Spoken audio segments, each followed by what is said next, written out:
Buenas tardes para todos los que ya nos acompañan a esta hora. Mi nombre es Cristina Genic, profesora de la Universidad de La Salle de la Facultad de Ciencias de la Educación. Les voy a estar acompañando en esta sesión de encuentro de seminario internacional de actualización disciplinar.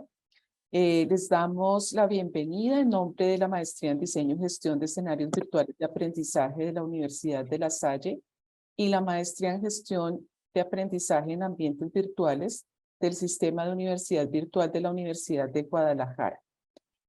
El tema que abordaremos el día de hoy es educación en pospandemia, retos y desafíos. Para ello nos acompañan como invitado de la Maestría en Diseño y Gestión de Escenarios Virtuales de Aprendizaje de la Universidad de La Salle, el doctor Diego Fernando Barragán Giraldo, a quien me voy a permitir presentar.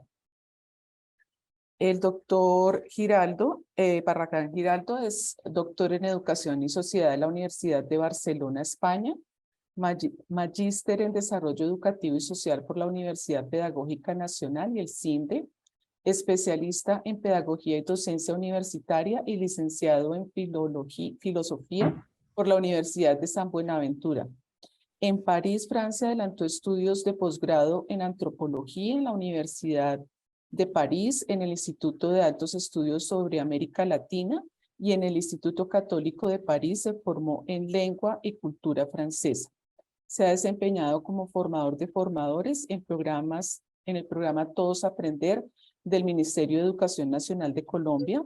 Ha sido profesor en diversos programas de maestría en educación a nivel nacional e internacional y consultor del Ministerio de Educación Nacional y Secretarías de Educación en Colombia.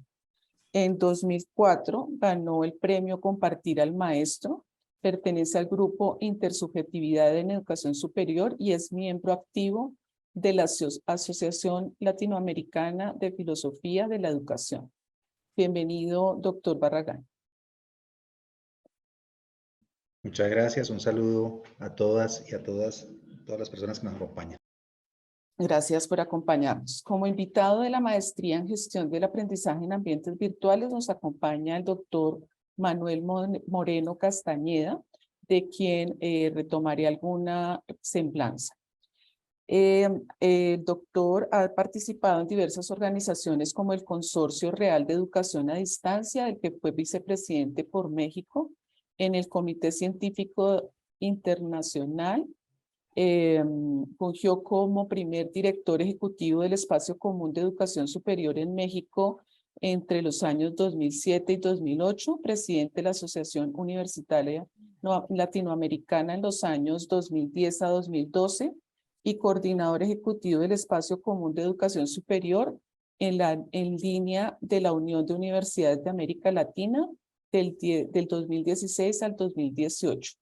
Entre sus publicaciones están los libros Por una docencia significativa en entornos complejos, Nuevos rumbos para la educación y la coordinación de 20 visiones de la educación a distancia. Entre otros reconocimientos están el reconocimiento de la ANUIDES y sus aportaciones a la educación a distancia en México, embajador de la Universidad Abierta de Venezuela, doctor honoris causa de la Universidad de Los Ángeles, de Chimbote de Perú y por la Universidad Virtuales del Estado de Michoacán. El premio por vida y obra de la Red Europea y Latinoamericana de Educación Continua y el reconocimiento de la Asociación Universitaria Latinoamericana y el Campus Virtual Latinoamericano. Bienvenido, doctor Moreno. Muchas gracias por la invitación. Muchas gracias y mucho gusto de estar con ustedes. Es un placer. Un gusto, doctor, tenerlo aquí con nosotros. Voy a retomar un poco la dinámica de nuestro seminario. Nuestros invitados expondrán o presentarán el tema de hoy en un lapso máximo de 20 minutos cada uno, ofreciéndonos algunas preguntas detonadoras para el intercambio con la audiencia, y los participantes podrán enviar sus dudas y comentarios durante las exposiciones en el chat. Retomaremos estas preguntas y daremos respuesta al final de las presentaciones de nuestros expertos. También podrán, si gustan, levantar la mano para participar de viva voz al final de estas presentaciones. Les damos muchas gracias por su presencia en la tarde de hoy y vamos a comenzar con la exposición o presentación del doctor Barragán. Adelante, doctor.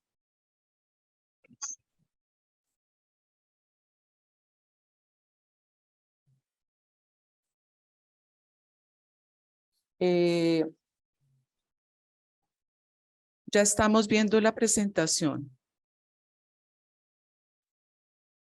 Está cerrado el micrófono, profe Diego. Ya, ahora sí. Decía que es muy grato poder compartir con ustedes y poder presentar algunas ideas que puedan resultar pues relevantes tal vez o que permitan abrir la discusión como tal. Cristina, yo no la estoy viendo, no la puedo ver. No sé. ¿No estás viendo la presentación? Aquí me dice que la estoy compartiendo, pero no la puedo ver para administrarla. Bueno, pero voy a intentarlo por este lado. Espera, a ver qué sucede. No sé si el sistema, no sé si tú de pronto la puedas compartir, es que no la estoy viendo para administrarla. Ok. No. ¿Tenemos alguna persona de universidad virtual que nos apoye revisando de pronto la conexión del doctor Barragán? Ustedes la están viendo, ¿cierto? Sí. Sí. Pero yo no la puedo ver para poderla administrar. Bueno, voy a intentarlo por aquí. Listo, listo, voy. Ya ahí se está moviendo, ¿cierto? Sí. Perfecto, perfecto. Entonces, quisiera presentar unas ideas en estos 20 minutos alrededor de... No los alcanzo. Ya los alcanzo. Hay un Podemos, micrófono abierto. por favor, cerrar los micrófonos, las personas que nos están uniendo en este momento. Entonces, en estos 20 minutos, 19 minutos ahora, quisiera presentar algunas ideas que puedan suscitar la reflexión alrededor del tema que nos convoca y he querido titularlo Prácticas Pedagógicas y Cultura Digital, puntos de inflexión en pospandemia por la COVID-19. No sin antes agradecer a este equipo que pues, ha invitado a compartir estas ideas. Voy a centrarme en 3 investigaciones y 3 publicaciones recientes. Una investigación que tiene que ver con exclusión digital en niños y jóvenes de escuelas rurales en Colombia. Otra investigación sobre bienestar subjetivos en profesionales de la salud. Y una tercera, que es una investigación interinstitucional, pues relacionada con el diseño de evaluación de la formación ética en universidades colombianas. Esto a partir de 3 publicaciones recientes en donde hemos explicitado algunas ideas al respecto como tal. Y quisiera empezar con este pequeño relato de un chico de 9 años de la ciudad de Medellín, que él llama La Maleducada. Esto está en unos libros que son de narrativas de Bogotá y de Medellín. Y quiero leerlo para ustedes. Uno trata de poner atención, pero el de la mazamorra, como es una comida típica en Colombia, el sueño, el hambre, el mecato, algo que se come a media tarde, las ganas de jugar y la COVID no deja. Porque la casa es para una cosa y la escuela para otra. Y al igual que uno no podía llevar juguetes al colegio, pues uno no lleva clases a la casa, menos con ese montón de tareas. Ni sé qué dijo la profe hoy, pero sí sé que la escuela tuvo que cerrar. Y es por algo, no sé por qué, y es por algo. No sé por qué insiste en tocar la puerta. Es como maleducada y viene sin ser invitada. Este relato de un niño de 9 años alrededor de la COVID, de cómo la escuela llega a la casa. Y quisiera presentar estas pequeñas ideas a manera de hipótesis para pensar qué sigue después de la pandemia. A mi juicio, creo que hubo aprendizajes, pero tal vez no los hemos capitalizado. Lo primero es que la situación de emergencia por pandemia aceleró el consumo y uso masivo de tecnologías en todos los sectores de la sociedad, y en especial en el campo educativo. Hubo una proliferación del consumo de tecnologías, WhatsApp, Internet, Moodle, Mentimeter, una cantidad de elementos que tuvimos que consumir los maestros. Y continuando esta idea anterior, tal consumo de tecnologías llegó a una precipitada apropiación no siempre crítica de prácticas diversas en el marco de la cultura digital que afectaron las dimensiones éticas y políticas de la sociedad y los individuos. eso también sucedió en la educación. Entonces la pandemia nos llevó a consumir tecnologías, desde luego, nos llevó a pensar que solamente apropiándonos para comunicarnos, Zoom, las reuniones familiares, eso nos llevó a consumirlas, no siempre de manera reflexiva. Y estos dos acontecimientos abrieron muchas rutas en las cuales se innovaron las prácticas de los profesores y de los estudiantes, desde luego, generándose otras experiencias educativas, pero la mayoría de los casos imperó una racionalidad técnico-instrumental que nos puso en una pedagogía pobre en la que no se reflexionó suficientemente sobre las prácticas. ¿Cuál es la hipótesis aquí central de estas tres ideas? Que finalmente la pandemia nos llevó a apropiar muchas tecnologías, o por lo menos a manejarlas técnicamente, pero no siempre nos llevó a reflexionar sobre el uso, el carácter ético, el carácter político, el carácter instrumental de esa apropiación, especialmente en las prácticas pedagógicas. Quiero simplemente presentar aquí como unos elementos de la cultura digital que si bien es cierto, han existido previo a la pandemia, con la pandemia se hicieron más evidentes. El primero de ellos es el tema de las interfaces comunicativas, como un asunto de las mediaciones, un asunto de la interacción de las interfaces comunicativas que aparecieron como tal. El asunto de la posverdad, que se hizo más evidente en pandemia, por lo que estábamos más conectados, por lo que estábamos más concentrados en ese sentido de tenernos dentro de la red como tal. Otro asunto importante es que emergió el tema del poshumanismo y el transhumanismo como una posibilidad de empezarnos a pensar estas alianzas o más bien estas afectaciones de lo corpóreo humano y aquellos asuntos técnicos que se iban incorporando a eso corpóreo humano. También aparece un tema que, si bien existía en la pandemia, se vuelve más fuerte, especialmente en educación, y es el tema de las experiencias deslocalizadas. Entonces, esta cultura digital que nos muestra, digamos, la pandemia, que recoge muchos asuntos, nos muestra la deslocalización como algo ya evidente. Y desde luego, el tema de las narrativas transmedia, narrarnos por diferentes medios, narrarnos en diferentes espacios como tal. Aparece el tema de los trabajadores digitales. Entonces, en un asunto de pospandemia, el trabajador digital toma más fuerza, un trabajador tal vez que al estar deslocalizado puede narrarse de maneras diferentes y que se puede mover, digamos, desde diferentes horizontes y desde diferentes presencias. La innovación, desde luego, empieza a ser algo importantísimo en esta cultura digital. El sujeto digital y especialmente la infraestructura y la conectividad. Estos son algunos elementos de la cultura digital que pandemia no lo muestra, que en un asunto de post-pandemia nos retan a la educación, pero que nos ponen a pensar respecto del alcance eficiente de esa cultura en los temas educativos.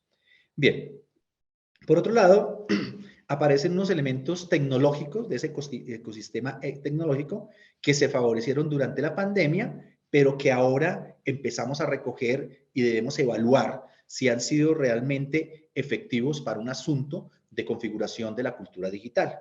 Por un lado, los campus virtuales, que si antes de pandemia habían experiencias exitosas. Ustedes allí en México, por ejemplo, tienen el tema del TEC de Monterrey con una experiencia interesantísima.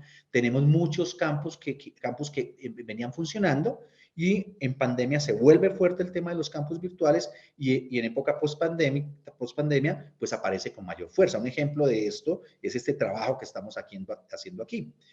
Pero también en este ecosistema tecnológico, las plataformas de contenido se vuelven absolutamente importantes. Entonces, todas esas plataformas de contenido de diversión, de contenido académico, pero también de otros tipos de contenido económico, vuelven o se muestran de manera fuerte y predominante.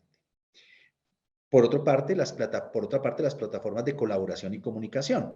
Si bien es cierto, las plataformas de contenido nos muestran algunas ideas, las plataformas de colaboración y comunicación se vuelven fuertes y quedan instauradas para un mundo pospandémico.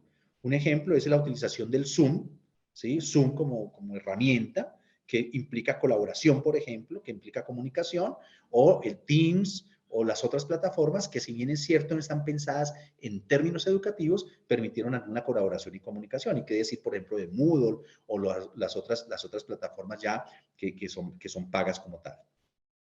Como asunto importante aparece la reutilización de las aplicaciones. Entonces, esa reutilización de aplicaciones nos lleva a que estas aplicaciones se van transformando, cada cual toma su pedazo y apunta a que ese ecosistema tecnológico permite una generación de productos culturales que también tiene una utilización educativa como tal.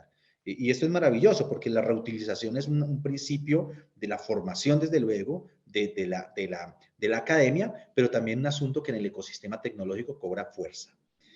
Desde luego que el apoyo en términos de redes sociales, la pandemia nos muestra esto y en una opción de pospandemia, las redes sociales se vuelven más fuertes. Muchos de nosotros como maestros trabajamos alrededor de las redes sociales cuando el objetivo de las redes sociales, la ontología de la red social, no es la educación. Es un asunto, como su nombre lo indica, de socialización desde otros niveles. Desde luego que los audios formativos, los podcasts tomaron muchísima fuerza y han quedado.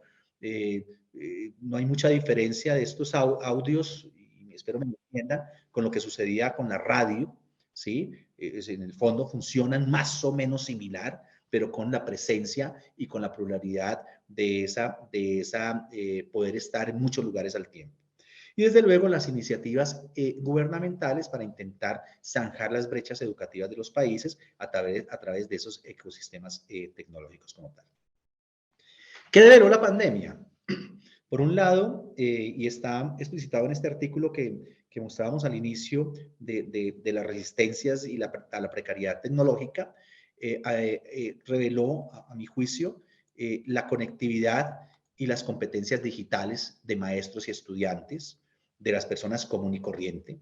Entonces, muchos adultos mayores empezaron a tener conectividad, a desarrollar competencias digitales.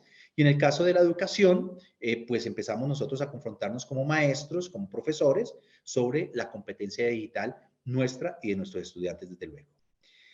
Pero también reveló que la escuela seguía siendo un lugar de protección y al no tener la protección de la escuela, pues los niños, por lo menos en nuestro país, en muchos lugares fueron vulnerables al estar en sus casas, al estar expuestos, al quedar solos.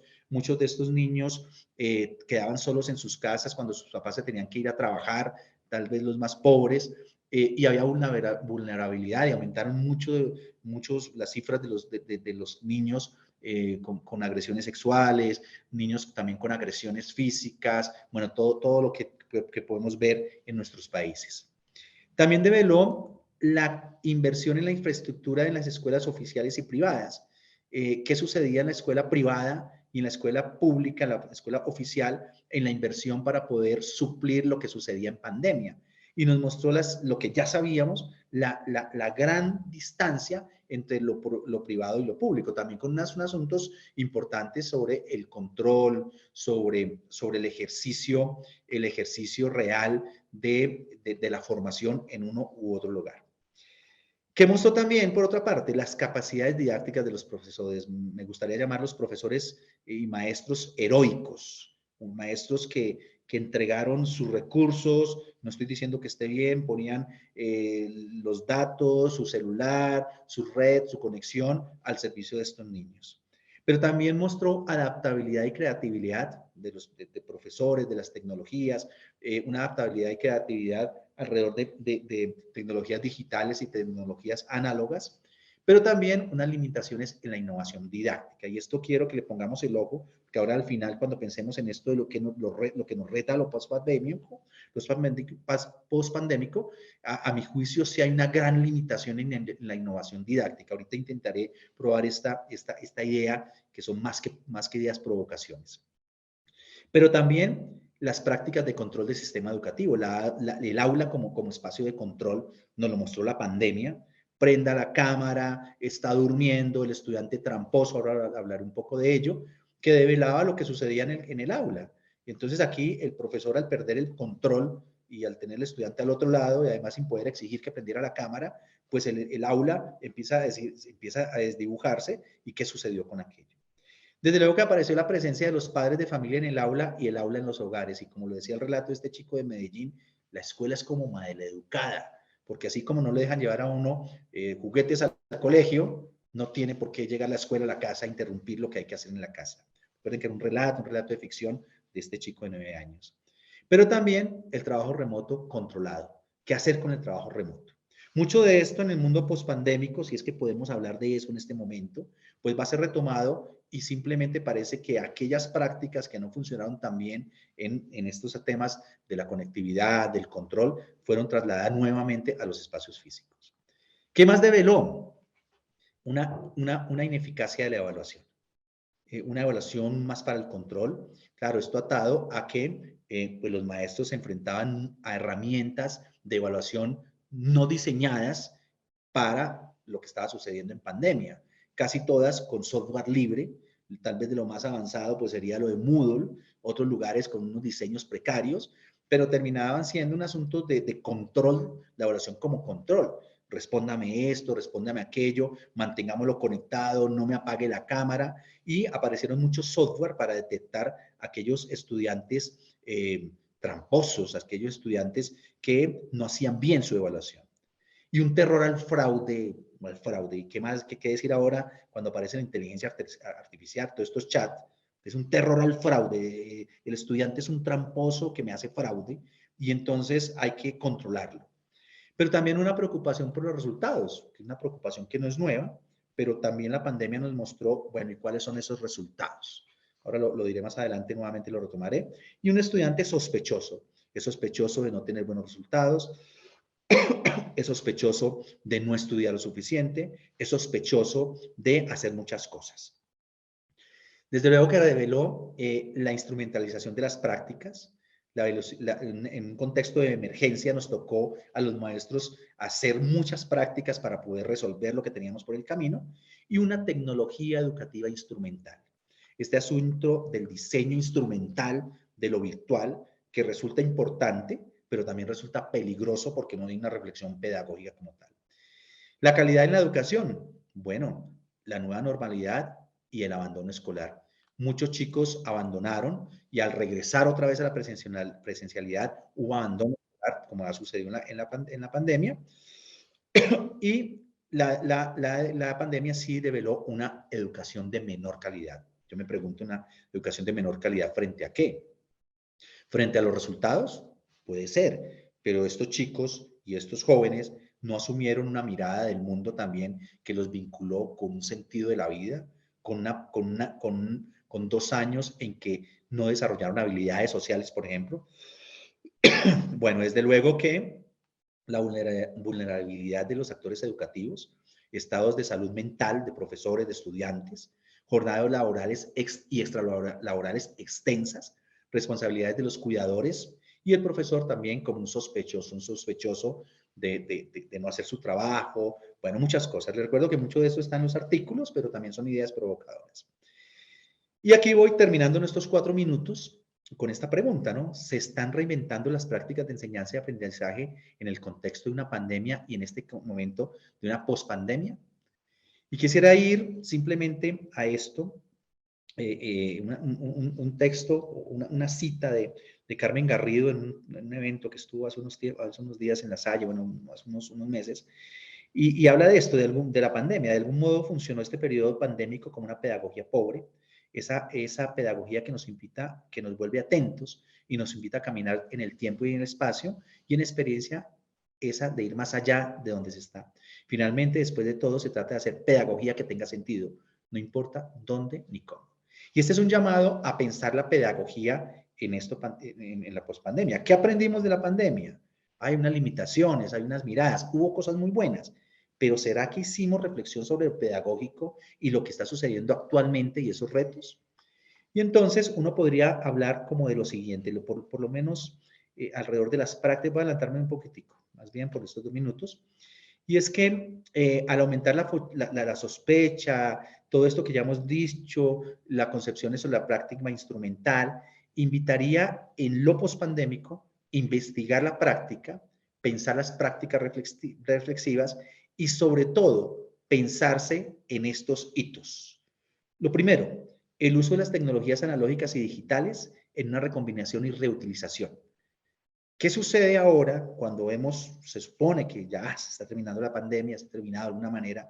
¿Cómo recombinamos radio, WhatsApp, Facebook, plataformas digitales, formas tradicionales, libros, folletos, tableros, impresos, que operen como interfaces comunicativas y educativas? Creo que aquí hay un reto. ¿Cómo entender, por ejemplo, en el caso de estas maestrías, la reutilización y las interfaces comunicativas en unas comprensiones del ser humano que se ha transformado? Siguiente, la labor de los docentes en relación con el cuidado pedagógico y los gestos de hospitabilidad. Esto es bien bonito. Cómo la pandemia, los mejores profesores en pandemia tuvieron cuidado pedagógico y gestos de hospitalidad. Se iban hasta donde los chicos, con megáfonos, lo hacían en Colombia, en lugares apartados. ¿Cómo entonces conservamos en el asunto virtual, en las posibilidades de pospandemia, por ejemplo, cuidado pedagógico y gestos de hospitabilidad? Y dos cosas finalmente. La investigación de la práctica en perspectiva del saber práctico. ¿Cómo vincular esos ecosistemas tecnológicos, eso que develó la pandemia, que nos puso a jugar, con un saber práctico que implique pensar la práctica, pero además investigar sobre lo que acontece en los escenarios virtuales de aprendizaje, pero en función de la práctica, en los gestos de hospitalidad y el cuidado pedagógico? Y no quise dejar de incluir, cuando preparaba esta presentación, el tema de la inteligencia artificial. ¿Cuáles son los retos éticos y el futuro de la profesión? Desde luego que al exacerbarse el asunto tecnológico, la profesión de maestro también tiene que pensarse.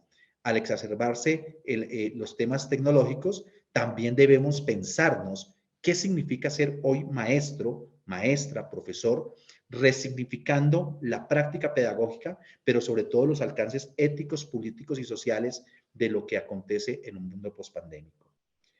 Desde luego que nuestros estudiantes quedaron mal preparados en contenidos, pero ¿qué sucede con nuestros estudiantes frente a la vida? ¿Qué sucede cuando ponemos la mirada en el resultado de las pruebas internacionales y no el resultado sobre el ser humano que estamos configurando? Bueno, en este orden de ideas, simplemente terminaría aquí. Bueno, dio el tiempo exactico los 20 minutos, dejaría aquí y simplemente terminaría con esas preguntas para que podamos más adelante, después de escuchar al colega mexicano, poder dialogar y construir entre nosotros conocimiento, saber pedagógico entre colegas y amigos. Muchas gracias. Gracias, doctor Barragán. Vamos entonces a escuchar al doctor Moreno con su presentación. Adelante, doctor, le escuchamos. Sí, bueno, como van a ver, va a haber muchas coincidencias. O sea, como que este asunto de la pandemia no reconoció fronteras. Así como el COVID llegó a todo mundo, los problemas fueron también globales. Yo he estado en este tiempo en comunicación con colegas de otros países y pareciera que estamos en el mismo país. O sea, casi lo podemos ver como una crisis de la educación a nivel mundial. O sea, no veo grandes diferencias entre lo que pudo haber pasado en Colombia o en México, aunque son situaciones diferentes. Además, no estamos tan lejos. Yo siempre me gusta recordar que no perdamos de vista que en un tiempo Colombia y México tuvieron la frontera. O sea, porque Colombia llegaba hasta lo que ahora es Costa Rica, antes de que los gringos le quitaran Panamá, ¿sí? Y México llegaba hasta Panamá, o sea, hasta lo que ahora es Costa Rica, allá por 1821. Ahora ya hay como 10 países entre nosotros, pero seguimos estando tan cerca como siempre. Bueno, yo me voy a centrar también en este asunto de lo aprendido. No sé si pueden ver la pantalla, ¿verdad? Ay, me pasó el mismo problema que acá, Sí, sí, doctor, ya la estamos viendo. pero yo qué extraño que yo no la vea. A ver, va. Lo que se ve es el navegador, maestro. Sí. Sí, aquí dice que estoy compartiendo pantalla, pero no se me aparece. ¿Qué sucedería? Va, nunca me había sucedido esto. De pronto, doctor, dejar de compartir y compartir solamente la ventana donde está la presentación. No la ven, ¿verdad que no? No, todavía no. No, a ver, voy de nuevo. A ver. Doctor, lo que yo hice fue compartir pantalla y después pasarme a esa pestaña, pero yo no me veía. Ya, ahora Ahí la sí. estamos viendo. Pásese a la Claro. pestaña, diga solo. Sí, bueno. Les decía que hay muchas similitudes. Yo en la presentación, por eso la titulé así con ese enfoque, ¿qué aprendimos con el COVID-19? ¿Sí? Y plantear la educación a distancia en línea con esa gran pregunta que yo creo que sigue estando presente. O sea, ¿fue la educación a distancia en línea un remedio temporal?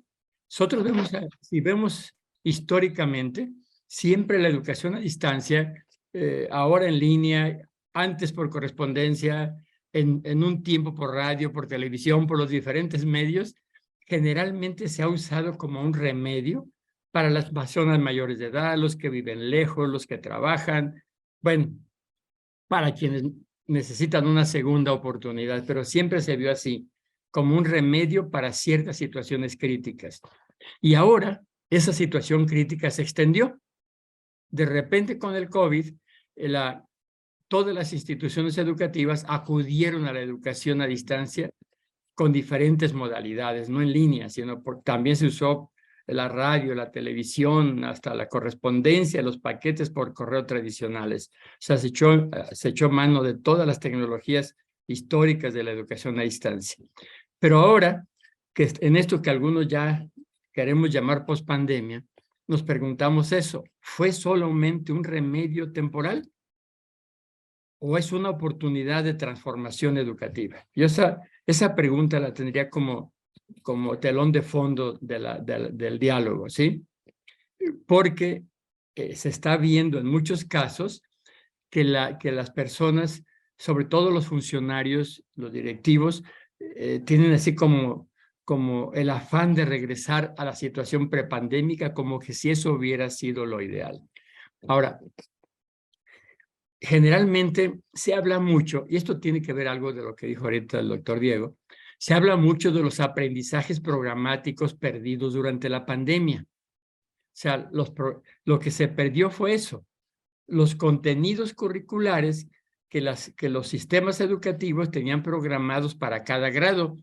¿Sí? Los curricólogos oficiales que habían decidido que esto debe aprenderse cuando los niños tengan 6 años, esto cuando tengan 7, esto cuando tengan 8. Además, deben de aprenderse de ese modo y deben de evaluarse de la misma manera. O sea, realmente lo que puso en crisis es este sistema estandarizante, homogeneizado y de rigidez seriada que tenemos desde hace 200 años. Eso fue lo que está en crisis. O sea, un sistema educativo que yo considero ya obsoleto, que no respondió. En eso también coincido con lo dicho antes, de que mucho de lo que se salvó educativamente durante la pandemia no se debió tanto a las plataformas institucionales, ni a la tecnología, ni a las políticas que casi siempre resultaron muy poco pertinentes, sino mucho se salvó gracias al esfuerzo, a la creatividad, al compromiso de las profesoras y profesores, sobre todo ellos que lo primero que pensaron fue no perder la comunicación con sus estudiantes. En cuanto se cerraron las escuelas, en lugar de acudir a las plataformas tecnológicas, lo que hicieron fue buscar el correo, el domicilio, las amistades, para de alguna manera buscar el contacto con los estudiantes. O sea, se refrendó ese carácter de la comunicación educativa como la esencia de un proceso formativo. Pero se habla poco de los aprendizajes ganados. Y yo creo que no deberíamos de preocuparnos tanto de lo que se perdió de lo programado institucionalmente y centrarnos más en lo que se ganó. Y para mí una gran ganancia es que el COVID nos puso de nuevo en contacto con la vida real, no la vida encerrada en las aulas, no la escuela que pretende imitar la vida, no la escuela que pretende formar para la vida, como que si la escuela fuera una etapa y la vida fuera otra. No, como que nos recordó que esta era la vida. Incluso eso que nos dice Morán, cuando habla de prepararse para lo incierto, realmente la incertidumbre está siempre presente. Lo que vino a hacer el COVID es recordarnos que debemos tener sistemas y procesos educativos preparados para lo incierto que es la vida. No siempre esta incertidumbre que nos mostró el COVID, pero es una incertidumbre cotidiana. Si nosotros tenemos, por decir algo, 3 grupos, preparamos la misma clase, todos tenemos la experiencia de que lo que va a suceder en cada grupo es diferente. En ninguno va a resultar al 100% lo planeado, porque son distintas las circunstancias, las horas, los espacios, las historias personales de los estudiantes. Entonces yo creo como que deberíamos de centrarnos más en eso, ¿sí? Y a ver, ¿qué pudimos haber ganado con el aprendizaje? Por ejemplo, yo estos aprendizajes los ubicaría en 3. ¿Qué aprendió la sociedad? Los padres de familia, los centros de trabajo, o sea, las expectativas que tienen sobre la educación cambiaron, aprendieron que también la casa puede ser un ambiente de aprendizaje académico, las instituciones académicas que aprendió cada escuela, cada colegio, cada universidad, cada instituto, no aprendieron que su organización y su tramitología burocrática ya es obsoleta, que las áreas de control escolar, que desde el mismo nombre tienen el control de los estudiantes, deberían de ser más bien áreas de gestión y facilitación de los aprendizajes.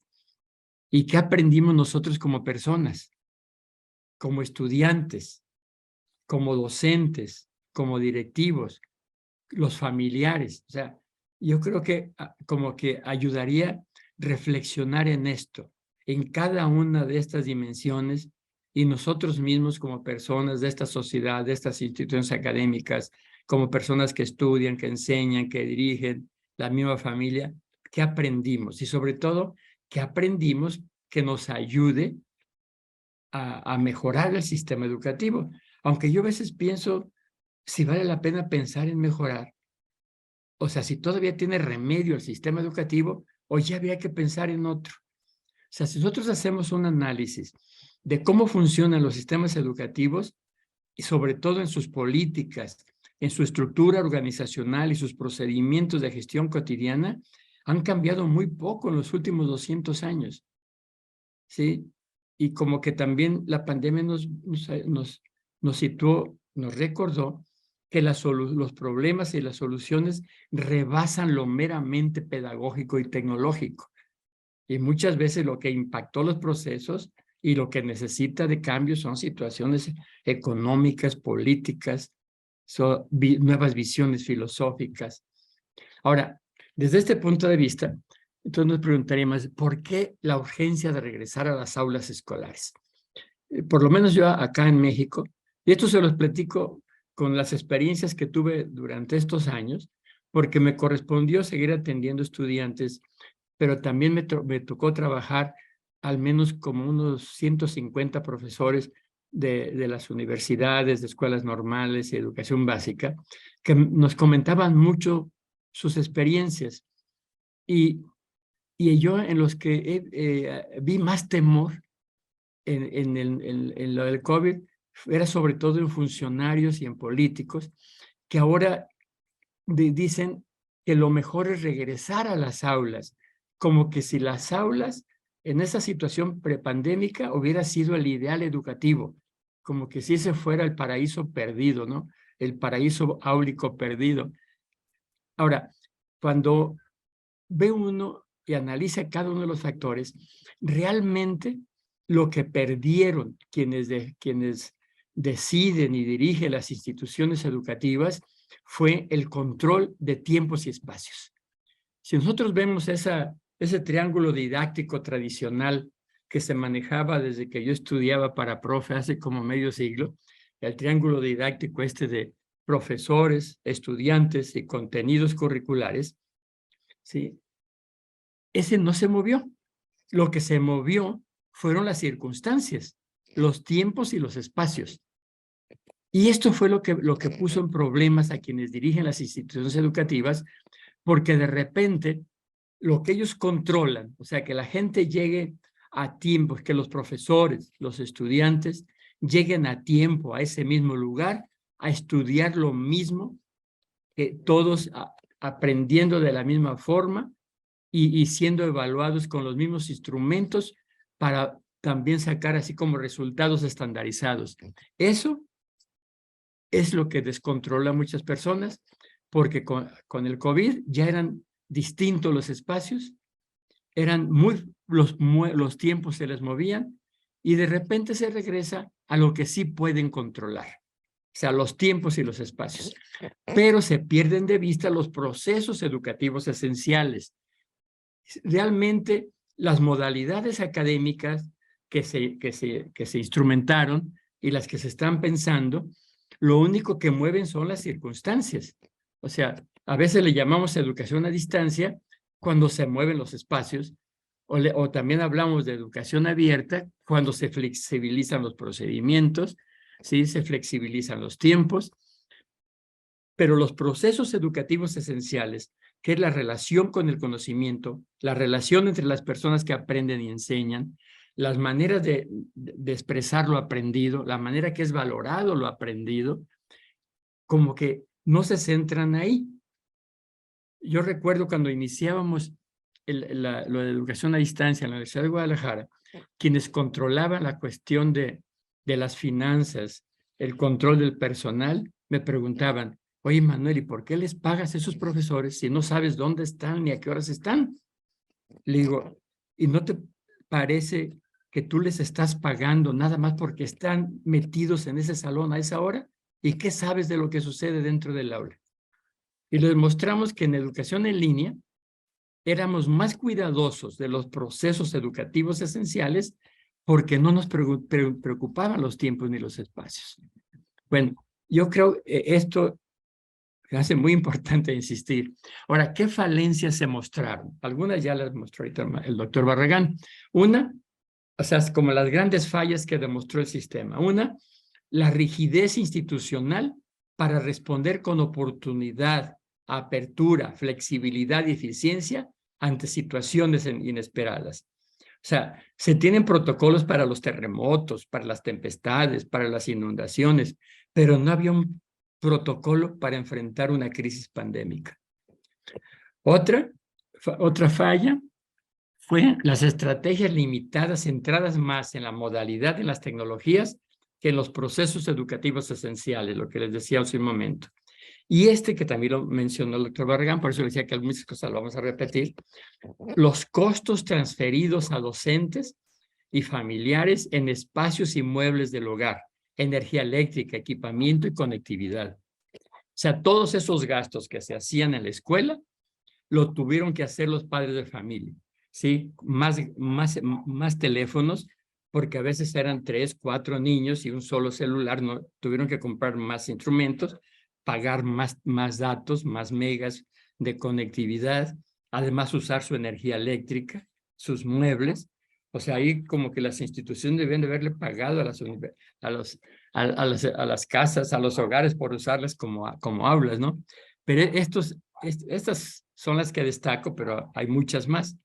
Ahora, pero si nos centramos en qué recuperar, ¿sí? Una, que más allá de recursos y plataformas tecnológicas, lo que sacó adelante los programas académicos fue, primero, bueno, son muchas más, yo escogí estas 6, porque fueron las que más me mencionaron los profesores, dice, partir de situaciones concretas en cuanto a condiciones de vida para el estudio y acceso tecnológico y educativo. O sea, que fueron más, dicho de otra manera, fueron más exitosos los proyectos que realizaron las profesoras y profesores desde su situación real que las plataformas tecnológicas compradas e implementadas a nivel nacional. ¿Sí? Más bien partir de la conectividad real, de las situaciones de vida reales de los estudiantes. Otra, la gestión de la información y conocimientos necesarios. Asegurar una comunicación equilibrada, total y permanente. En una encuesta que hicimos, estos son los puntos que salieron más a relucir. Cuando le preguntamos a los profesores qué hicieron. Primero, asegurar que estamos comunicados con todos los estudiantes. Segundo, ver la manera de que toda la información y conocimientos necesarios estuvieran a su alcance. La otra, que los estudiantes tuvieran espacios, modos y medios para expresar y socializar lo aprendido. Y una evaluación que más que buscar certificar y calificar, se enfocara en lo formativo. Y el apoyo de las familias. Sobre todo en preescolar, la interfase humana maravillosa fueron las mamás, más que los papás. O sea, fueron quienes manejaban las tecnologías para que estuvieran las educadoras y educadores en contacto con los niños. Sí, estas son las cuestiones que había que recuperar. Entonces, cuando hablamos de una nueva propuesta educativa y con todos estos conceptos que se usan, que es educación híbrida, que mixta, bueno, un montón de nombres según las combinaciones que se hagan, yo creo que se debería de buscar eso, o sea, ¿qué recuperar? Yo ante estas situaciones siempre propongo 3 preguntas. A ver, ante la situación que estamos, ¿qué es recuperable? 2, ¿qué es desechable? Por ejemplo, todas esas cosas que vimos que no funcionaron en la pandemia y que no servían ni antes de la pandemia, ¿qué de eso vamos a desechar? Pero que hay que recuperar de las experiencias y que hay que hacer de nuevo. O sea, qué cosas nuevas hay que hacer para sustituir lo que antes de alguna manera se hace de manera indebida. Por ejemplo, entre los profesores de mayor edad en México, antes se legitimaban los castigos corporales a los niños para mantener la disciplina. Ahora están prohibidos, pero no ha habido un recurso pedagógico que utilicen para ahora poder tener una disciplina creativa, ya no una disciplina atemorizada. El otro aspecto tiene que ver, entonces, así como resumiendo, ¿qué se perdió? Bueno, se perdió esa socialización y convivencia escolar, porque los alumnos no es que hayan extrañado la escuela por los contenidos y el estudio, lo que extrañaron fue la socialización, sobre todo porque en nuestra sociedad ya hay pocos espacios para socializar, casi nomás quedó la escuela. Todavía hace unos años los niños socializaban en la calle, en el parque, o sea, casi vivían en la calle, los niños era su espacio natural de socialización. Ahora con la urbanización y la seguridad y todo, los niños se la viven encerrados en sus casas y la gran oportunidad de socializar en la escuela. También se perdió en aprendizajes que requerían prácticas en espacios y recursos físicos. Se perdieron los recursos de los docentes familiares, especialmente económicos. Hay maestros que gastaron más dinero de lo que ganaban en tecnología. ¿Pero qué se ganó? Bueno, nuevos aprendizajes, en especial el conocimiento y manejo de TICs para que sean TAC, o sea, de tecnologías de información y comunicación para que sean tecnologías para el aprendizaje y el conocimiento, nuevos modos de convivencia familiar y convertir el hogar en un nuevo espacio académico. En cuestión de estas respuestas que nos dieron, de qué se aprendieron, de qué se aprendió, esta que puse al final fue la que más se repitió, ¿sí? Porque se dijo que se aprendió que la educación es mucho más que las escuelas, que los nuevos recursos modifican la cultura y las interacciones educativas, que las situaciones críticas pueden ser buenas oportunidades para mejorar, que no solo las personas, también las instituciones necesitan aprender, porque si las instituciones, los colegios, las universidades fueron creados para que la gente aprenda, es un absurdo que como instituciones no aprendan y sigan con los mismos esquemas organizacionales de siglos atrás. Se aprendió a diversificar ambientes, procesos y recursos educativos, ligar más la escuela a la vida, gestionar circunstancias para el aprendizaje. Se aprendió que la calidad académica no tiene que ver tanto con la modalidad, sino con la calidad de los procesos educativos que se vivan. Por ejemplo, a mí acá en México me ha dado tristeza escuchar a funcionarios, entre esos gobernadores y ministros de educación y todo, que dicen que la educación presencial de cualquier manera tiene más calidad que la áulica. No, la calidad no tiene que ver con eso. O sea, las dos tienen la calidad necesaria si se les utiliza de buena manera. muchos de los que dicen ahora que fracasó la educación a distancia, lo que sucede que no, a lo que ellos le llaman la educación a distancia, era nada más montar cursos en línea y poner a un profe durante 5 horas hablando por Zoom. A eso le llamaban educación a distancia. Claro, eso aburre. Ahora, los que decían que se molestaban porque las pantallitas de los alumnos se cerraban. Le digo, a ver, si tú tienes un grupo presencial de 20, 30 alumnos y a todos estás viendo la cara de frente, ¿realmente están escuchando y pensando lo que dices como profesor? Hay un cuento acá en la pedagogía mexicana que se llama tachas. Cuando la maestra menciona la palabra tacha, a cada niño la palabra tacha le detonó una idea diferente. Entonces, el único que está pensando en lo que está diciendo, y eso relativamente, es la profesora. Pero cada niño está pensando en algo diferente. O sea, que no nos engañemos. No porque en el aula veamos todas las caritas lindas viéndonos, no significa que realmente estén escuchando ni participando. Pero esta última me gustó mucho, por eso la dejé al final. Los maestros que dijeron, pude aprender más de lo que me creía capaz. O sea, sobre todo en la Universidad de Guadalajara sucedió mucho esto. Profesores que como no los obligaban y no tenían interés, no aprendieron a usar las tecnologías. Y cuando se vieron obligados, ahora ya no las quieren dejar. Porque además vieron que sí podían hacer lo que por temor o pereza no se habían atrevido a hacer antes. Entonces, son de las cuestiones positivas que yo recuperaría. Y terminaría con estas 3 preguntas, ¿sí? O sea, ¿qué aprendí durante la pandemia? Y con base en lo aprendido, estas 3 preguntas. ¿Qué cambios haría en mis prácticas educativas cotidianas como docente? Pero también, ¿qué tendría que proponer como cambios necesarios y viables en la institución académica donde trabajo? O sea, la manera como está organizada, la manera como se gestiona lo académico y qué cambios considero necesarios y viables en las políticas educativas, sobre todo en las políticas educativas nacionales. Bueno, y hasta aquí lo dejo y esperemos el diálogo donde sí podamos hablar de lo que realmente les interesa y ojalá algo de esto les resulte de su interés. Muchas gracias. Muchas gracias a nuestros expertos. Estaba mirando y están las personas, nuestros participantes muy activos en el chat. Quisiera retomar algunas preguntas que tenemos en el chat y luego si alguna persona también se anima a levantar la mano y quiere participar con alguna pregunta o algún aporte. Tenemos una pregunta del doctor Rafael Morales que nos indica que se entiende por deslocalización en el ámbito educativo. ¿Es la escuela el lugar propio para la educación? Este tema lo abordó el doctor Diego. Voy a permitirme leer las preguntas completas del chat y luego doy la palabra a nuestros expertos. Voy a bajar por acá.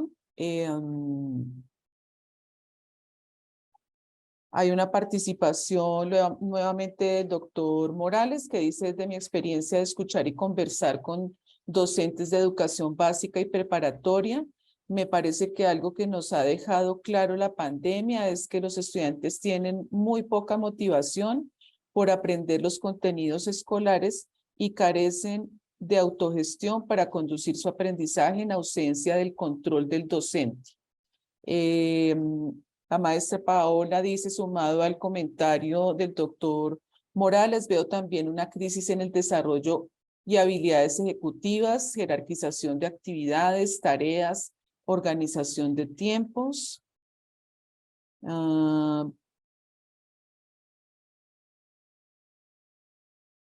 Y aquí nos hace un aporte uno de nuestros estudiantes, dice: la autogestión es una herramienta que falta fortalecer, existe algo de desmotivación en este tipo de procesos. Y yo agregaría una adicional de mi parte y es, nos han brindado nuestros expertos reflexiones frente a diferentes aspectos durante la pandemia y lo que ha sucedido ahora que hemos regresado a la presencialidad. ¿Qué recomendaciones podríamos darles a nuestros maestros para el uso pedagógico de la tecnología, para superar ese uso instrumental? Y le daría la palabra primero al doctor Diego. Doctor, adelante. Cristina, muchísimas gracias. Agradecer al doctor Manuel porque esa introducción que ha hecho de encontrarnos en cosas similares significa que habitamos problemas similares, y cuando uno encuentra eso es magnífico porque reconoce que está por una buena ruta. Ahora, cómo lo resuelva uno es otro asunto, ¿no? Y esperemos que la buena ruta también sea de resolver. Primero, respecto a la deslocalización, hay un tema allí, y es que con la irrupción de las tecnologías de información y comunicación, ya sea el libro mismo, como tecnología de información y comunicación, deslocaliza el conocimiento, deslocaliza el saber. El papiro mismo, el libro, como tecnología de la información y la comunicación, deslocaliza el saber. Ya cuando hablamos de las nuevas tecnologías de la información y la comunicación, especialmente las digitales, pues los saberes se deslocalizan. Ya el saber no es propiedad ni del profesor Manuel ni el profesor Diego, que están en Guadalajara o en Bogotá, sino que es propiedad de todos los que estamos aquí en algún lugar, y el saber se produce en muchos lugares y se recombina, se revitaliza. Si es un saber verdadero, si no lo es, pero igual sucede con los libros. No siempre lo que hay en un libro es verdadero, no siempre es correcto, depende de los contextos históricos. Lo que sucede es que la delocalización sí nos lleva a la acelerada comprensión del mundo. ¿Y qué decir de las cartografías y las cartografías imaginarias que nos da TikTok, que nos da Facebook, que nos da el Google Maps, todo ese tipo de cosas? Entonces, digamos que allí habría un asunto importante que no debemos sacar del escenario cuando pensamos la educación, y especialmente la educación en términos de diseño de ambientes virtuales de aprendizaje, por ejemplo. ¿Qué implica la deslocalización? ¿O qué implica deslocalizarse en lo más adentro de la selva colombiana, o lo más adentro de la selva mexicana? Es que hay una deslocalización que implica una conectividad, bueno, cantidad de cosas. Y lo segundo, me llamó la atención algo que decía, es la escuela el lugar del saber, es la escuela el lugar de la educación. Pues como lo hemos hecho y como lo dijo muy bien el doctor Manuel, dijo, mire, es que no hemos mutado mucho en los últimos 300 años tal vez. ¿Y qué tal que la escuela no sea el lugar de la educación? Y esto nos lo está mostrando el chat GTV, GTV, todo esto, y es qué sucede con la educación y con la formación y las implicaciones éticas y morales. Simplemente esto para comentarlo y para seguir, decimos en Colombia, para picar la lengua, para poner a hablar, para poder seguir aprendiendo entre colegas.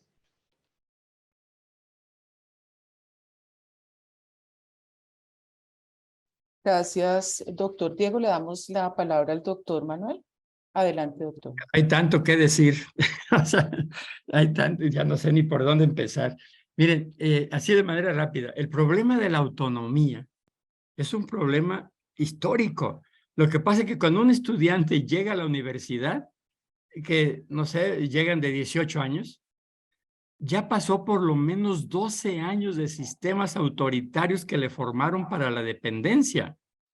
Yo recuerdo un libro que se llama La psicopatología de la dependencia maestro-alumno. O sea, tanto el docente tiene miedo de dejar libre al otro, y entonces cuando dice, no, es que no sabe ser independiente, no, es que tú tampoco sabes ser independiente. O sea, el profesor que no sabe ser libre, no sabe cómo ayudar a la libertad del estudiante. O sea, como que tan seguro se sienten el uno como el otro. El estudiante como dependiente y el otro como que también depende de quien depende, ¿no?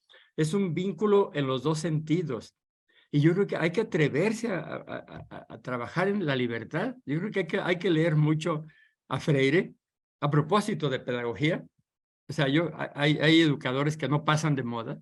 Yo cuando Freire, en su libro ese maravilloso que se llama Cartas a quien pretende enseñar, ¿sí?, donde habla precisamente de esto, de la libertad como una cualidad que hay que vivirse. Ahora, otro aspecto es, y tiene que ver con lo del libro. Qué bueno que tocó el tema del libro. Fíjense que yo ahorita he estado haciendo unos trabajos de historia de la educación, y allá hace 100 años había un educador acá que se llamaba Vicente Negrete, él decía que fueran los libros. Acuérdense que el mismo Freinet, en sus estrategias de lectoescritura, no usa libros. Él reniega de los pedagogos franceses y en lugar de libros le pone a cada niño una imprentita para que el niño escriba lo que quiere decir, haga sus cartas, los comparta y luego a través de la correspondencia de esos tiempos había una correspondencia a nivel global en cartitas de papel donde los niños escribían lo que pensaban y sentían y recibían lo que pensaban y sentían los niños de otros lugares del mundo. Imagínense ese planteamiento de Freinet ahorita con las nuevas tecnologías, es una maravilla. O sea, pero el libro sí se utilizaba, y en eso yo quise centrarme, igual que las plataformas tecnológicas. O sea, hay gente que, hay procesos que ponen un libro de texto para que los estudiantes se aprendan lo que dicen los libros. Eso es un absurdo. Es como que también ahora la gente que hace trabajo en línea y quiere que todo se aprenda en línea. No, yo creo que el libro, como las plataformas tecnológicas, son eso, son plataformas.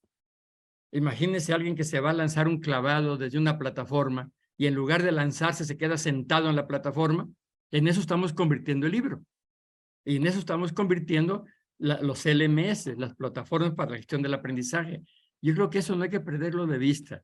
Los libros, como las tecnologías, son plataformas para lanzarnos a la vida. El mejor libro, la mejor plataforma, es la que te saca del libro y de la plataforma y te está ligando con la vida misma. Si yo tengo un teléfono celular para un proceso académico, yo llevo ahí el proceso educativo, llevo ahí la institución conmigo al lugar donde esté. Yo a eso también le llamaría la deslocalización. Bueno, otro punto, perdón, me voy a llevar mucho tiempo, pero ya nomás me queda uno. El problema que está surgiendo también, fíjense que es ese asunto de que decir, ahora con todas las tecnologías, cada que sucede una tecnología, surge el temor de que el profesor va a ser desplazado. Ahorita yo estaba leyendo un texto de cuando llegaron las escuelas lancasterianas a América Latina por influencia de los ingleses, allá como por 1820, o sea, hace más o menos 200 años, y el que las promueve acá, el señor se llamaba Joseph Lancaster, decía que estaba tan bien organizado su sistema que hasta un autómata podría ser docente.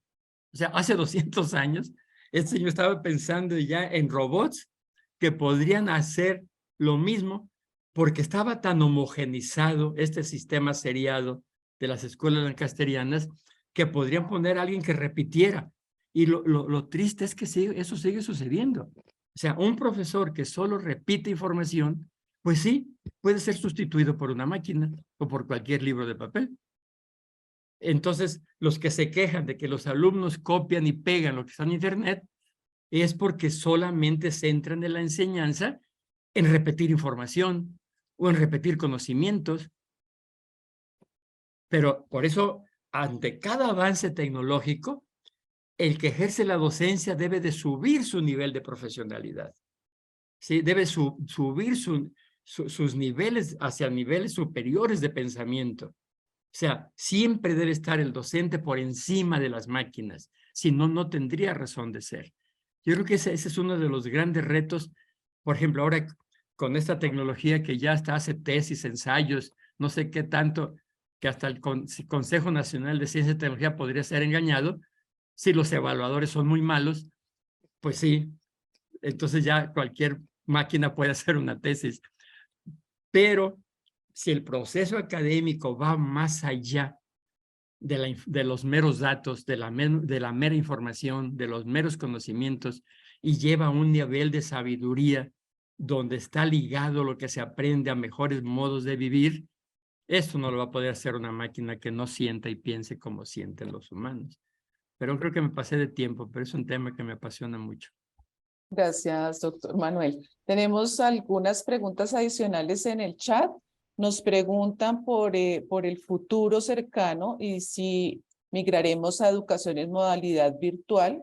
Me alegra que haya salido esa pregunta A propósito de nuestras maestrías y además porque creo que allí hay un tema de confianza de las escuelas, de las universidades en los docentes y en los estudiantes para poder hacer ese tipo de modalidad o implementar ese tipo de modalidad.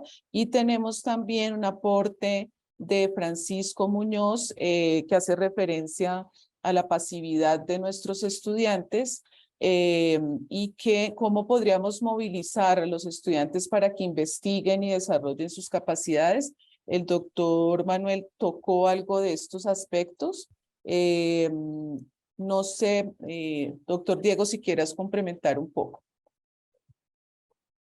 Sí, por supuesto, valorar lo que dice el profesor Manuel, lo comparto totalmente, me parece importante. Acabo de poner allí un link de un comunicador muy importante, Carlos Escolari, tiene un reciente libro, lo tuvimos hace un año aquí en la Universidad de La Salle, bueno, hace un año, no, hace unos meses, se llama La Guerra de las Plataformas. A propósito, doctor Manuel, del libro, y usted dijo muy bien, es un tipo de plataforma, es un tipo de plataforma comunicativa. Y esto hay que pensarlo seriamente en la educación. No entendemos que son plataformas. Y lo dijo muy bien el doctor Manuel, claro, el que repite ese es fácilmente reemplazable, pero el maestro que se piensa la práctica, tiene otras entradas, digamos que difícilmente será reemplazable. Sin embargo, a mi juicio, y viendo un poco cierto tipo de investigaciones, uno de los oficios que está proyectado a desaparecer con pronto, unos 40, 50 años, es el oficio de profesor, especialmente el universitario. Ahí hay mucha tela que cortar porque esto se va rápido. El de, no sé cómo lo dicen ustedes allá en México, pero el de preescolar básica y media, o sea, el que de los chicos por ahí hasta los 15 años, el de preescolar y el de básica, no tanto, no es tan fácil, porque pues finalmente las sociedades necesitan lugares, diría yo, lo voy a decir en colombianismo, galpones, donde hay que guardar los chicos. Galpones es donde guardan los animales, ¿no? Allá hay que dejarlos para que la gente vaya a trabajar y hay que cuidarlos, ¿sí? Pero en la formación profesional de las universidades, que en mucho se hace repetición, eso es fácilmente, digamos, reemplazable por una máquina. Hay un autor que me encanta, Celso Antunes, que es un pedagogo mexicano muy interesante que habla de eso, de experiencias de maestros. Entonces yo diría que hay que prestarle atención. ¿Y qué implicaría eso? Y en ese orden de ideas, de que la educación puede ser reemplazable por todo esto de las tecnologías de la información y la comunicación, claro que sí. Y tendemos hacia ello. Y eso genera inclusión, pero también genera exclusión. Claro. Y a propósito de estas maestrías, inclusión, llegar a zonas remotas, pero exclusión, si la zona remota no tiene aparatos, si no tiene equipos, si no tiene conectividad, también implica un asunto de quién tiene el dinero para asumirlo y quién no lo tiene. Simplemente diría yo eso para seguir un poco el diálogo y bueno, y seguir pensándonos como colegas y maestros. Doctor Manuel, ¿algunas recomendaciones finales que quisiera Sí, a ver, brindarnos? voy a decir 6 cosas rápidas. Una, cosas absurdas que he escuchado, a mí me parecen absurdas. Una, ahora que hablan de esta combinación de modalidades, ha tomado mucha fuerza el concepto ese de la hibridación académica. Ahora, un absurdo que he escuchado de pensar y preguntar qué porcentaje de tiempo debe tener para que se llame híbrido, o qué porcentaje de espacios, o qué porcentaje de cada modalidad. Eso es una verdadera tontería. O sea, la hibridación, si la entendemos así como se entiende metafóricamente desde la agricultura, la hibridación consiste en producir algo nuevo que es mejor y diferente que las variedades que se mezclan para darle origen. O sea, si yo tengo un maíz híbrido, es porque combino la calidad de resistencia a los insectos, a los climas, a la aridez, no sé, lo mejor de los que combino y saco un maíz nuevo que es más sabroso, más resistente y más grande que lo que combiné. Entonces, pero ahí no debe haber porcentajes. O sea, cada situación concreta, o sea, como ahorita lo dijo el doctor Barragán, o sea, no es lo mismo construir un modelo híbrido para un chico que vive en la selva o en la montaña o en el desierto para un chico de clase media alta que vive en la capital del país. O sea, la combinación tiene que ver con las condiciones de vida y de accesibilidad de los estudiantes, con los procesos educativos que se van a vivir, con la característica del objeto de estudio. Pero yo a veces, a propósito de metáforas, yo como profe me gustan mucho las metáforas, digo que hay que pensar como en una ensalada. O sea, lo importante es que esa ensalada sea muy sabrosa y también muy fuerte nutritivamente. Si es nutritiva y sabrosa, tú combina lo que quieras, en las proporciones que quieras. Así hay que pensarlo de lo híbrido.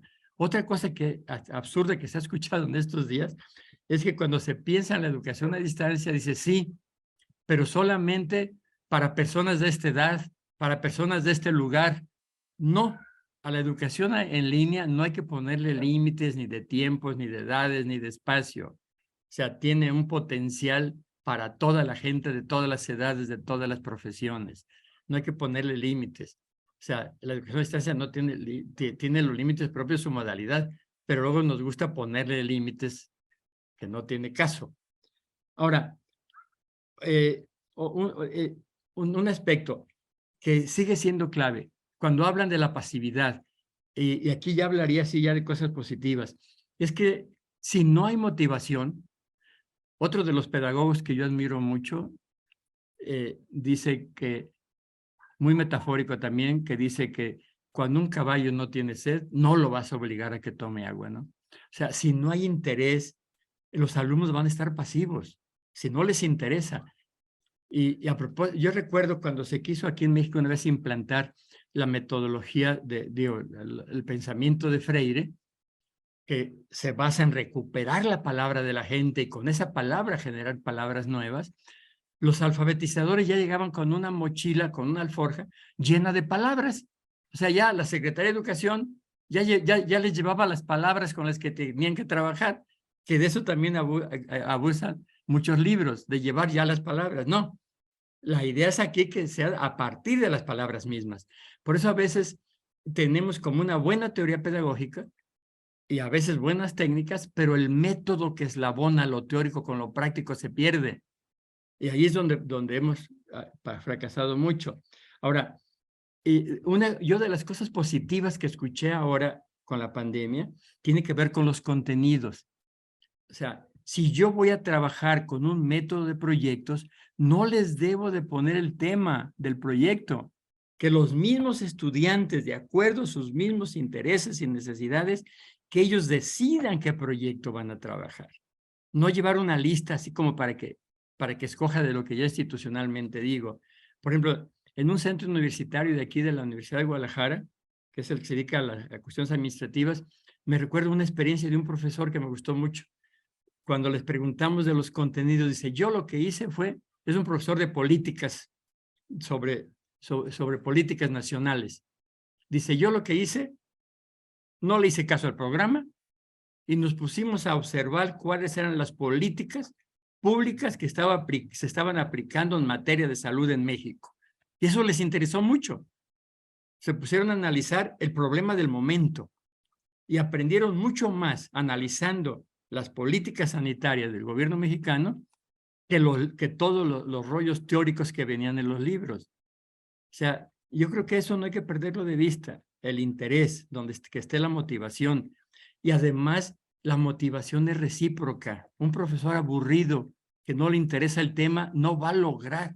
Y un profesor que que él mismo va motivado, interesado, eso se contagia también y motiva. O sea, la motivación como la actividad son actividades recíprocas. Es una palabra que a mí me gusta mucho en pedagogía, la reciprocidad pedagógica. Nada puede ser en una sola dirección. Siempre la motivación, el interés, las emociones son procesos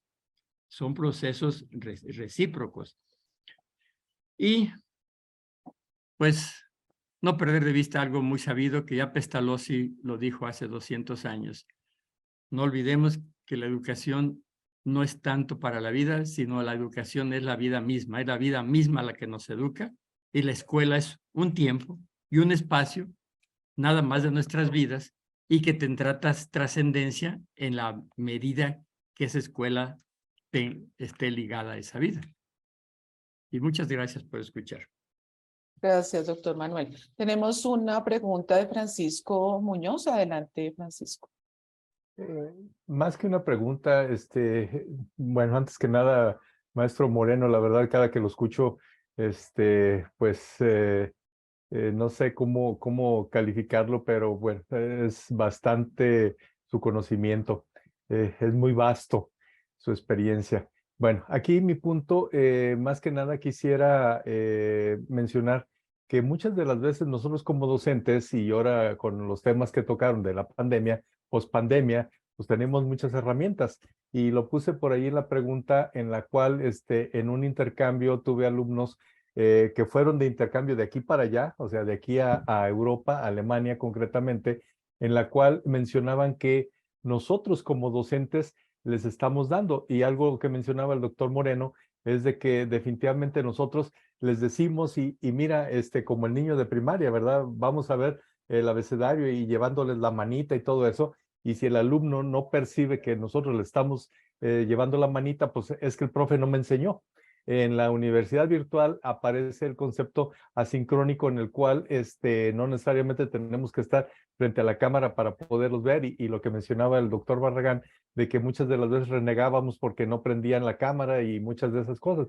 Sin embargo, esta experiencia de estos chicos que de alguna manera entrevisté, mencionaban que ellos allá tenían que hacer mucho por ellos mismos porque el argumento que manejan es de que, bueno, pues ya sabes leer, ya sabes escribir, ya sabes, porque ya pasaste por la primaria, secundaria y el bachillerato, para que tú en la licenciatura demuestres que tienes la capacidad de abstraer el conocimiento para que en un momento dado ya lo apliques en algún tema, en alguna materia.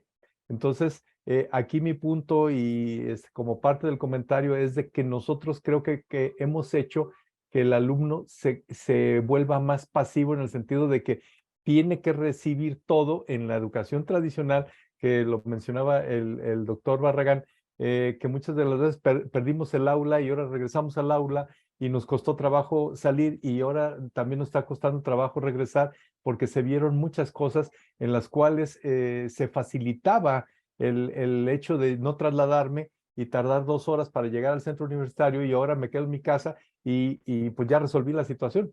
Entonces, todo ese tipo de cosas, aquí concretamente, ¿qué pudiéramos hacer nosotros como docentes, tanto en la parte virtual que es asincrónico, como en la parte presencial en la cual pues el alumno se quedó acostumbrado a que todos les teníamos que decir, todos les teníamos que dar, todo lo teníamos que hacer y evaluábamos su capacidad de retención a través de que voy a hacer examen para tal fecha y estudio en el capítulo 5 y de ahí voy a evaluar.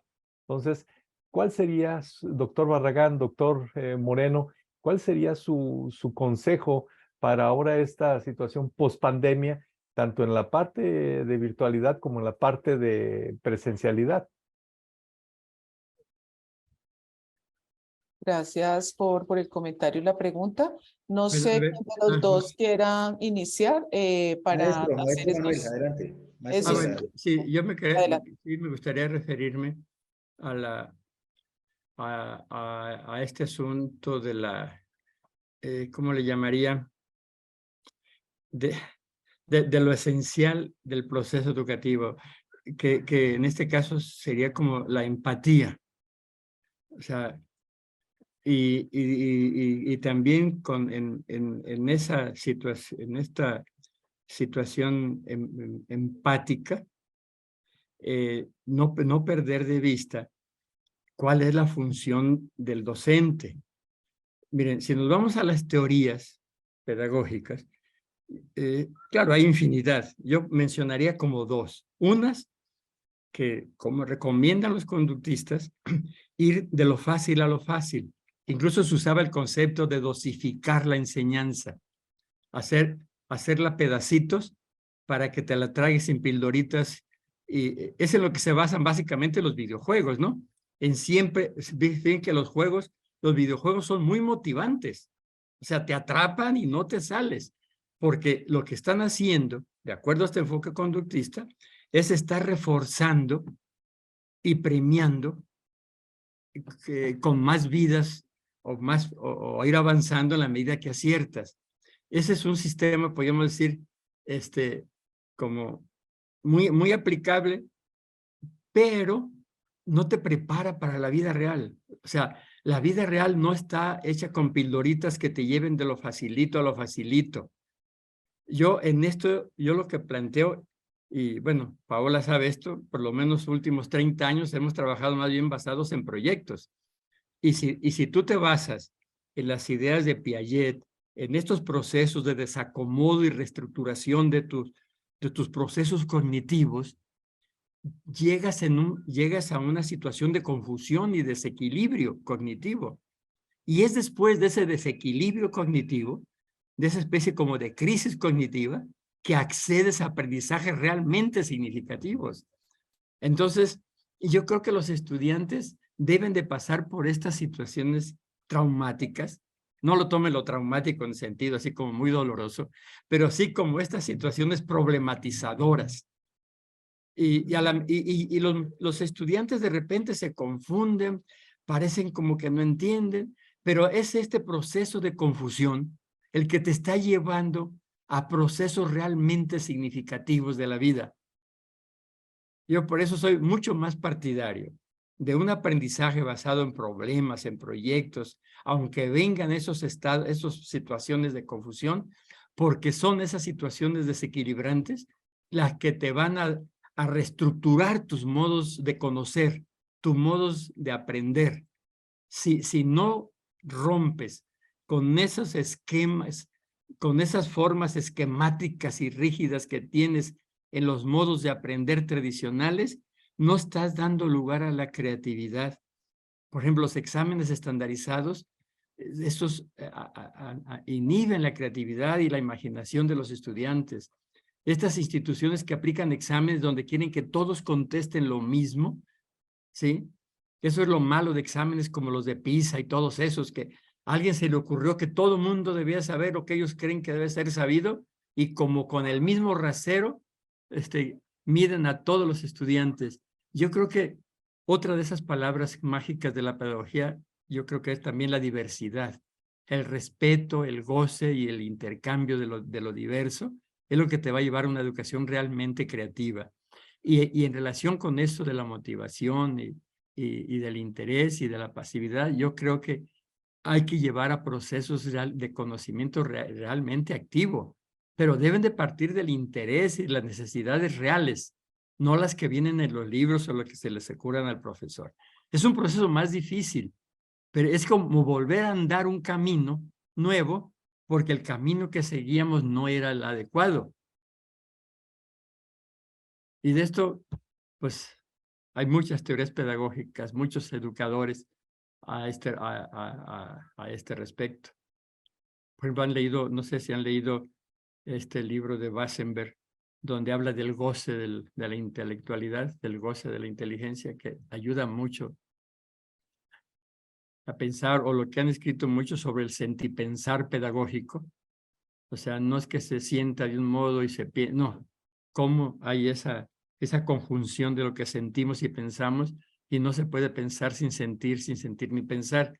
Y si hablamos de un proceso académico, pues así como debe ser un proceso cognitivo, también debe ser un proceso emocional. Bueno, por ahí va. Ojalá pudiéramos platicar más en cortito. Gracias, doctor Manuel. Doctor Diego, ¿algunas consideraciones finales? Sí, yo pienso que esto tiene que ver con la pasión del ser maestro, ¿no? Una pasión que pasa por la reflexión, por la práctica, por también entenderse como intelectual de la educación, que no es tan fácil. En Colombia hay un movimiento muy fuerte que ha traspasado fronteras, y es qué significa ser intelectual como maestro. Pero sobre todo entender que la escuela es un gran espacio de simulación. Es un gran espacio de simulación, y la universidad es un gran espacio de simulación. El éxito está en reducir ese espacio de simulación. Por eso, digamos, la pedagogía en términos de proyectos, de problemas, hace que la simulación se reduzca. Y ahí hay una cosa importante. Muchos de nosotros simplemente somos grandes simuladores de lo que acontece y contamos historias que ni siquiera nos cuentan, nos constan.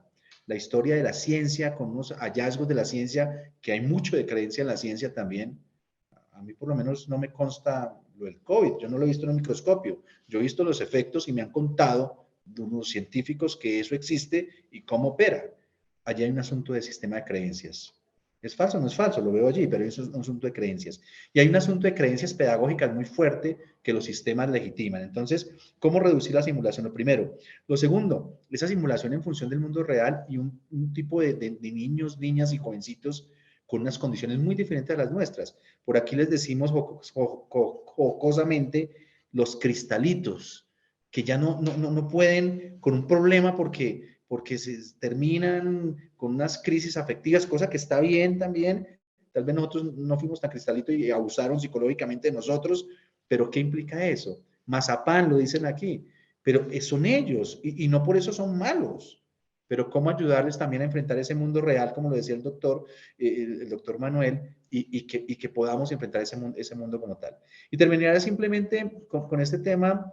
Me gusta también citar autores, no conozco el autor que mencionaba el doctor Manuel Moreno, después lo leeré, con esto que hablaba Max McMahon, del tacto pedagógico. El tacto pedagógico como algo sencillo. Esto de la pedagogía no es de los grandes autores. Claro, usted tiene que leer autores, pero es de lo sencillo, de lo que va día a día. Y a propósito de estas maestrías que piensan en los escenarios virtuales, ¿qué implicaría el cuidado pedagógico del que está allá detrás de la pantalla? Es que el cuidado pedagógico, cuidar, es de humanos. ¿Y qué implicaría los gestos de hospitalidad? Lo que más valoraron en ese artículo que les contaba, que hicimos de la investigación con resistencia a la precariedad tecnológica, los estudiantes de las zonas rurales, fueron los gestos de hospitalidad de sus maestros, que se fueron hasta las veredas. No sé cómo veredas para nosotros es como la parte rural de un municipio, que se fueron hasta las casas, que hicieron cosas en papel porque no tenían conectividad, que prestaron sus datos, su WhatsApp. Gestos de hospitalidad, cuidado pedagógico. Y recordar que esto de ser docente es volver fácil lo difícil. Esa es la labor del maestro. Cuando usted enseña vuelva eso difícil, vuélvalo fácil. Eso difícil, vuélvalo fácil. ¿Sí? Y así lo hace. Bueno, simplemente animar a los colegas a seguir en esta construcción colectiva. Hay muchas rutas y agradecer este espacio, Cristina, Paola, colegas como tal, por estar aquí. Gracias, doctor Manuel. Muchas gracias a nuestros expertos por el tiempo que nos han dedicado en la sesión de hoy, a los participantes también, nuestros maestrantes que están conectados. Los invitamos a la próxima sesión, que será el 23 de marzo. Vamos a estar trabajando temas de cyberbullying, de fenómenos de seguridad en la red. Entonces les estaremos invitando y enviando el folleto para que puedan conectarse. Muchas gracias a todos por la participación y por la asistencia el día de hoy. En nombre de la Universidad de La Salle, Facultad de Educación y del Sistema de Educación Virtual de la Universidad de Guadalajara, muchas gracias y buena noche para todos.